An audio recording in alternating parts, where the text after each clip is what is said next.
Cool like Lauren. I am now recording. Well, welcome everybody to our accessibility themed month of April. We're so excited to have you here. So this month we've set aside time to talk about accessibility in online education, especially as it pertains to access of materials and for students. For students to be able to access materials, like according to various principles. So one of the things you'll probably hear a lot is UDL. That is Universal Design of Learning. So we have a whole calendar of workshops. And Sarah, would you mind talking us through some of the workshops which we have upcoming? Absolutely. So today is, of course, I can turn my video on for this, the Accessibility Treasure Hunt, which is our kind of kickoff activity. Upcoming, we have a few tools such as Read and Write and Otter in the digital classroom. We also have a workshop on 5 easy ways to be more accessible to help you get in the mindset of planning for accessibility. Accessibility features in both Microsoft 365 and PowerPoints. Accessibility 101 and 102, which go well if they are paired together, run by Jason and Lauren. Lauren is also running an equity and online education workshop on the 22nd. You may have been in that one this morning. They will be the same workshop. So if you've attended once, you are welcome to attend again, but do not need to. And we will wrap up with a showing off what you've learned interactive activity at the end of the month. If you'd like more specific descriptions of any of these, they are in Go Sign Me Up, but that is a basis of what we're doing this month. A few of them, like Otter and the PowerPoint one, have been run before, but we're always trying to keep things up to date for any new updates to the software. Sarah, awesome. Thank you so much. So the other thing that we're going to be undertaking is an accessibility project. And so this is for instructors. And so Lauren, would you mind maybe walking us through a little bit about what this project entails? Sure. So the goal of this project is for a faculty member or whoever wants to enter to develop at least one accessible content item. And this might be a study guide or a PowerPoint that you adapt to be accessible. So if it's a video, it would have captions or a transcript. If it's a podcast or audio recording, it would have a transcript. And it could be a text document that you make accessible as well. The accessible content item can either be something you create brand new or something you have that's existing that is inaccessible that you then adapt to be accessible. And the trainings that Sarah mentioned throughout the month that we're doing will help you learn the tools that you can use to make those content items accessible. So if you have questions about the project or you want to brainstorm ideas, you can contact me. I'm at lartistwoodman@northampton.edu. There's also a link to the project submission form, and you can find that link in Go Sign Me Up as well. Turn in your projects by 5 p.m. on Tuesday, April 27th. And all submissions will be entered to win a prize, and then recognition and prizes will be awarded at our accessibility wrap-up session on April 29th at 11 a.m. That's awesome. Thank you, Lauren. The other thing that we are undertaking is an attendance of workshops. So you have the ability to earn a certificate by attending 7 out of our 10 workshops. And so there's a web address here, and it's the bit.ly link at the bottom for the accessibility attendance. So after you've attended a session, you can go there and you're able to mark down that you've been to that session. And again, if you've been to 7 out of our 10 during the month of April, you will earn a certificate of accessibility. So we are very much looking forward to working through these workshops with each of you, and to really raise the awareness of the accessible needs that's out there for our student population. So I'm going to stop my video just for bandwidth reasons, not because I don't want you to see me, but sometimes my internet gets a little wonky as I work through things, and I'm also looking at multiple screens as well. So my name is Jason Garvey, and I'm one of the managers of instructional design. And so we are kicking off this accessibility workshop with a treasure hunt. And so I don't know if you've heard the exciting news, but there's buried treasure near Northampton Community College. I think it's out in the 40 acres, maybe underneath of some of the cucumber plants or things like that. So if we can find the treasure and if we can dig it up, we will be rich and famous, at least in the, in the local, like in the local Lehigh Valley area. The unfortunate thing is there was a group of instructors about 50 years ago who fought over the treasure map, and it was torn up into multiple pieces. And so each professor is now holding a piece of that puzzle. So we can have their piece as long as we can solve one of their riddles or one of their puzzles. So I hope you're up to the challenge, as we're going to be undertaking a different simulated disability as we work through a treasure hunt. And so hopefully this will give you a perspective on some of the different challenges that students who have some sort of accessibility need may encounter as they're taking an online course or even as they're navigating through a website. So in each of the challenges, we're going to have a mode enabled to simulate some sort of disability. We'll see if we can answer that question, and if we can't, then we'll have to go into the other mode where like that feature is then turned off. So if we are ready to get started, let's get going. So for this first challenge, we're going to be simulating color blindness, and so the most common types of color blindness make it hard to tell the difference between red and green. Both appear as either brown or tan. Now, there's other types that are out there as well, but this is one of the most common types. So, if you were trying to color with a set of, crayons and someone asked you to pick out the red one, but you had this color blindness, it'd be a very difficult task to tell the difference between red and green, as both would appear to be the same. So let's get going. So this is our math professor. He has a textbook full of problems, and he wants us to answer the following question, which is, what is the color of the set of triangles in this image that are congruent? That means same shape and size. So we've got 4 options here to answer. We can either do blue, red, green, or unknown. So does anybody know what color is the set of triangles that are congruent? Is it blue, red, or green? I'm going to say green. You're going to say green. Now, are you able to actually see the colors? No. What colors do they appear as? They appear to be dark brown, a tannish brown, and blue. Ah, yes. So you're going to say green, right? Yes. Okay. Now, we don't know if we got that correct or not. Okay. Because we couldn't tell. Now, let's try it again without which set of triangles are congruent.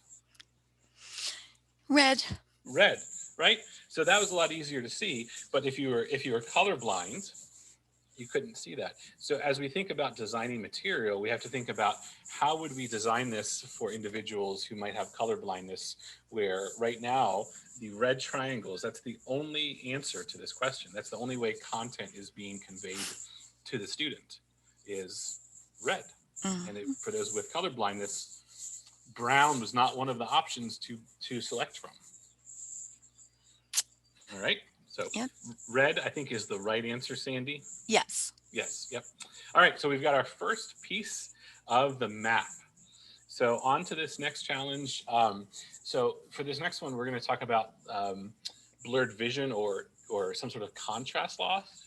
And this can happen at any age. And so what you're going to see is some more of a dramatic look to it, but it's based on what a person could see as they look at text on a screen.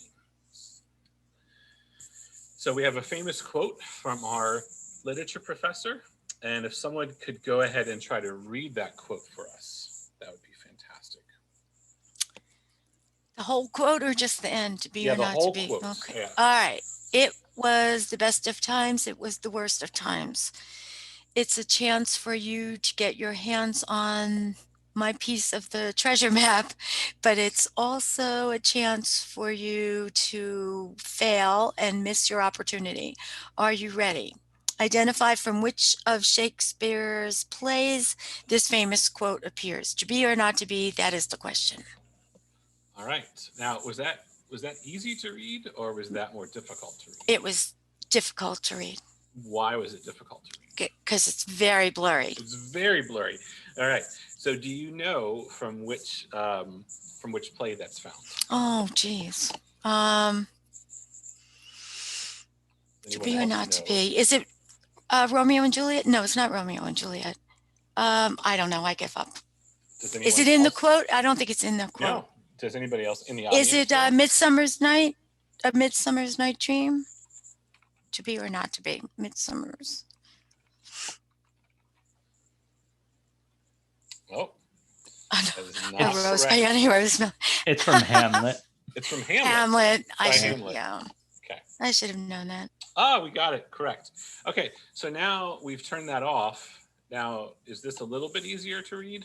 Oh, definitely. Definitely easier to read, right? So as you design content, you have to think about that in mind in terms of students and their like ability to read items on the screen. So it's important to make sure things are crystal clear in terms of text. We're doing the right principles in terms of using the right font, using the right contrast, things like that. So obviously our answer for this would still be Hamlet. Okay, now we're going to simulate a screen reader. And so this is for a student that is blind and has no vision. And so I have a special screen reader on here. So I'll go ahead and play it to make sure you guys can hear it. Accessibility April. Were you guys able to hear that? Yes. Okay, awesome. So this is a screen reader. This is how you would install it on your own, which I can give you more details on that. All right, so I'm going to advance to the next slide, and we're going to see what a learner with some sort of a visual impairment may encounter. Accessibility April. Learning about our past is our greatest treasure. Take a look at this picture of a U.S. president. What year did this president first take office? Select the correct answer below. Asterisk. Asterisk. Okay, so we have that. What year did this president first take office? Don't know because can't see the picture. You can't see the picture. That's right. So we don't actually know. So we'll go ahead and select unknown. Right? So we don't know what it is because as it was being read to me, nothing was read to indicate what was inside the picture. Okay, so I think that previous question was nearly impossible to answer, correct? Correct. Yeah, so there was no image displayed, and there was no alt text for the screen reader to read either. So as we design content, the best practice is that images should have alt text or long descriptions, so they can be read by a screen reader. When we were working on this treasure hunt, we actually discovered that in the Google Documents or in these Google Forms which we're using, the alternative text is actually not being picked up by the screen reader, which is a problem. So this could be an issue either with the Google Docs or with the screen reader's ability to read alternative text. I'm leaning more towards the issue with being Google Docs, is this is a highly regarded screen reader that's out there. So as we think about designing our content, we have to keep that in mind, that as we're designing on these different platforms, not only is it important to have alt text, it's also important to test these things out to make sure that when a student with some sort of visual impairment, when the screen's being read to him, that everything on the screen is being read to him. And so as we worked through this, we ended up realizing that, oh, there seems to be an issue with this. So then, we began to think, how do we problem solve this issue from a universal design of learning concept. And so we then begin to think about, well, how can we make this assessment not rely on alternative text? So does anybody have any solutions of how perhaps you could make an assessment, even at just that, like quick multiple choice exam about the US president? How could we make the assessment not rely on alternative text to be read?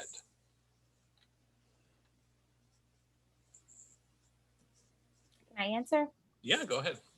So I would say just don't include a picture. They don't necessarily need to see him. Well, yeah, him, because we haven't had a female president yet. Right. They don't need to see him. They can just know. You could just say the person's name. Yep. All right. That's good. So as we go to the next screen, go ahead and close your eyes and see if you can answer the question this time. Accessibility April. Take a look at this picture of our 16th U.S. President. What year did Abraham Lincoln first take office? Enter your answer here, as a single number, no commas, or spaces asterisk. Okay. Was that a little bit easier? Yes. Why? Because you described who the person was, so they would know it was Abraham Lincoln. That's right. Yep. Enter your answer here, as a single. So that's what we did. We went ahead and just put the name of the person in the question. That doesn't impact anything. We also have the picture here. There is an alt text behind it, but the screen reader is still not picking it up. So does anyone know what year Abraham Lincoln took office? Was it 1861? It was. That is correct. That is amazing. Joe knew off the top of his head too. I'm like, how do you guys know this? All right, so we've got 3 pieces. We have 3 pieces collected. So let's go to the next one. So our next challenge is going to simulate those with some sort of hearing impairment who maybe can't hear sound or hear the video that's going to be played for us. So our science professor has asked us to tell me how many times more warm is muskin wool or musk oxen wool as opposed to sheep's wool. So all we have to do is play this video, and I'm going to mute the audio. And, normally you would look and see, is there closed captioning, right? Mm-hmm. But it doesn't appear to be any sort of closed captioning on this video. So that could be a problem. We can't actually hear what's being said. We can look at, certainly like the pretty pictures of the like Alaskan tundra, or the Arctic Antarctic. Tundra. Yeah. So we can maybe, it says the hint at about 1 minute, 12 seconds. So we can, the warmest fur of all mammals is.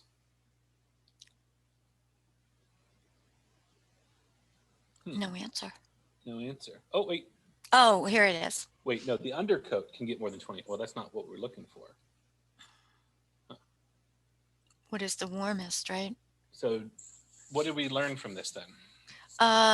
That we need captions and we can't, Yeah, so without some sort of captions, we're not able to actually hear what's being said. So let's go ahead and play it with some audio behind it. It's storing the heat of the sun. The Arctic fox also has a super dense fur. It has the warmest fur of all animals. 70% of it is made up of a soft undercoat. The muskox has an extremely long and shaggy outer coat, but it's primarily its woolly undercoat that keeps it warm. It's 8 times as warm as sheep's wool. Reindeer have a... All right, so how many times warmer? 8 times. 8 times warm. Now, we can answer it that time, but not the first time, right? Right. Yeah. All right. All right, so here we go. Last one, and this is where I have to turn off my mouse. Oh. I've done that, and I only am able to use the keyboard. And so this is going to simulate those who have some sort of physical or motor disability, who are not able to use the mouse or who cannot control the mouse with the precise precision. Is that a term? Precise precision? Sure, why not? and to be able to click into little boxes, or to be able to hover over something and select next or things like that. So I'm going to use the keyboard here, and so I can tab over, and hopefully you can see how it changes when I tab. And I'll hit next for enter. All right, so our art professor is asking us, can we identify the object in this close-up picture? If we get stuck, we can hover over the picture for a hint. Now that's going to be a problem because I don't have a mouse, correct? Right, So right. I'll use the arrow keys, and maybe I can't move the mouse over or anything. Okay. So I'll tab over. Okay, what is the name of the picture in the object? Anyone know? No clue. No clue. A cell. I don't know. Is it a cell? Cell. Type of cell? I don't know. Oh, No, it doesn't not look like I'm quite in the right frame of mind. All right. Frame of mind. Frame of mind. Yeah. Don't Any other guesses that are out Brush there? it off. Oh. Brush it off. That's right. Any other? I really I'm wish gonna we could get that hint. Yeah. See, maybe if I think it's a bug. Maybe it's a bug. A bug. Some kind of insect. Should I put a bug? Yeah. No, we're not right on that either. Oh. Those little dots. Is it a hairbrush? Oh, a hairbrush. Whoa. That's a new one, right? No hairbrush. Because of the brush it off. Oh. Frame and brush. All right. Have we exhausted our options yet? A piece of dandruff. Brush it off. Not quite. All right. I'm going to Okay. turn my mouse back on, see if I can hover over the text. Just imagine how frustrating it would be if you couldn't just turn your mouse back on. True. Hover over the text to say, let's try it again. This image shares a name with both a fruit and a bird. Kiwi. Ah, It does look like a kiwi now, yeah. we got it. Woohoo! We have the map. We have the treasure. Here it Oh, is. yay. Woohoo! All right. So we're certainly welcome to talk about what sort of insights we gained in this as we went through these challenges. Does anybody have any thoughts or feedback about how you would design courses differently, or about maybe how you've been designing courses that you would like to change, or just anything else you'd like to talk about? What was the frame brush hint about? That's a great question. I can only imagine that like the brush was because the kiwi has a little bit of a fuzzy texture to it. Yeah, like spindly. Wait, but what about frame? Yeah, frame. I'm not sure about frame. So It was framed in the picture was framed. I don't know. So we need captions. We need alt text. We need proper color, color blindness. Yep. I think something that, sorry, Sarah, go ahead. It's one thing to know the rules. Like we know, we need captioning. Right. But it's another to sit there and actually try out what it's like. Certainly we have the privilege of being able to undo the things we have done. Right. But that reminder of it's not just a nice thing to do, it's truly necessary for these students. Right. I never thought of the disabilities one with the mouse, not being able to use the mouse and just a keyboard. The others I think about a lot, but I never thought about the one with the mouse. So that was a good example for me. Awesome. The one that always gets me is like kind of like that Abraham Lincoln question, but really it could go back to the triangles question also.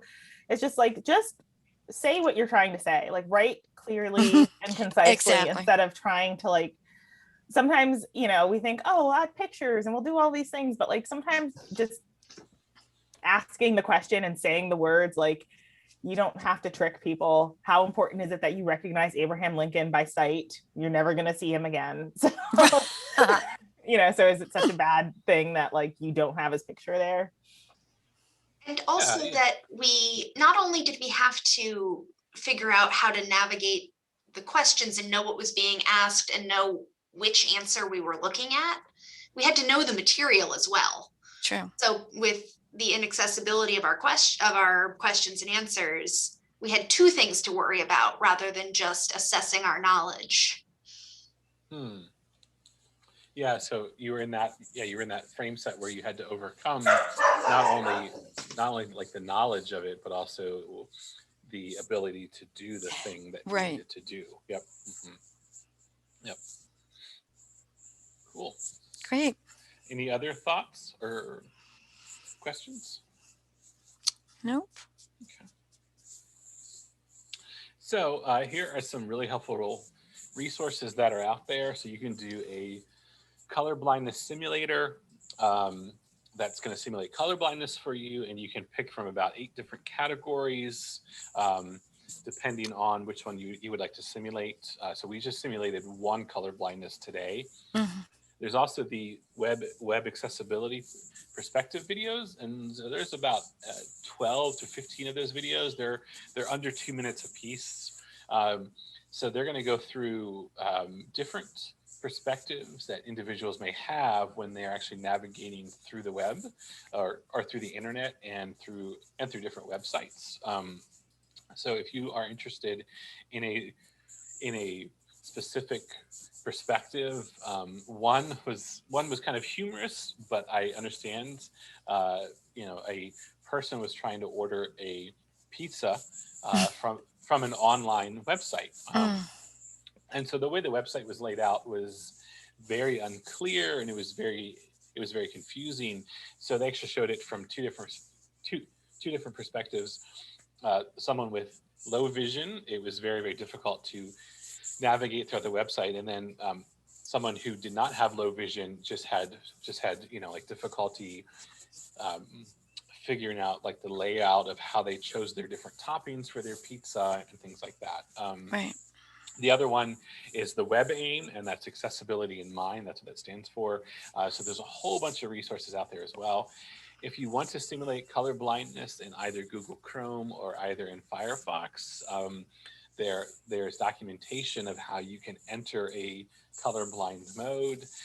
There's also different emulations within both softwares for how you can cause things to be blurred out or lose focus. And so all those are, part of our web browsers that maybe you don't know that exist. So I would just wrap this up by showing you the calendar of workshops again, that we've got a whole slate of activities coming up. So if you're able to use the Bitly sign up link, that's awesome. We've also got the Accessibility April project. So that's having you develop one accessible item. And if you need help with that, contact Lauren of Artist Women about that. Also, you can use the same sign up link.